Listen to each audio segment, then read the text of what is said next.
আজকের যে ভৌতিক গল্পটি শেয়ার করব, সেই গল্পটি শুনে তোমরা না হেসে পারবেই না, তোমাদের হাসতেই হবে। কিভাবে ভূতের সম্মুখীন হয়ে ভূতের ওপরই বাটপারি করে ভূতকে বেঁচে এসেছি। আজকের গল্পটা অনেক ফানি হতে চলছে, তো চলো গল্পটা শুরু করি। ভূতের ওপর বাটপারি। রাস্তা দিয়ে যাচ্ছিলাম, দূরে তাকিয়ে দেখি একটা লম্বা চওড়া মানুষ, গায়ে ছিল সাদা কাপড়। আর একটু কাছে যেতেই বুঝতে পারলাম এটা কোনো মানুষ না, লম্বা সাদা কাপড়ওয়ালা একটা ভূত। প্রথমে আমি ভয়ে শেষ, যা এবার আমার ঘাড় মটকাবে।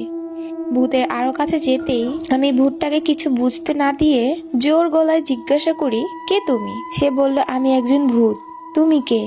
আমি বললাম, আমিও একজন ভূত। তারপর ভূতটা আমাকে জিজ্ঞাসা করে, কোথায় যাচ্ছ? আমি বললাম, নদীর ওই পারে বাজারের দিকে যাব। ভূতটা বলল, আমিও ওই দিকে যাব, চলো একসাথেই যাই।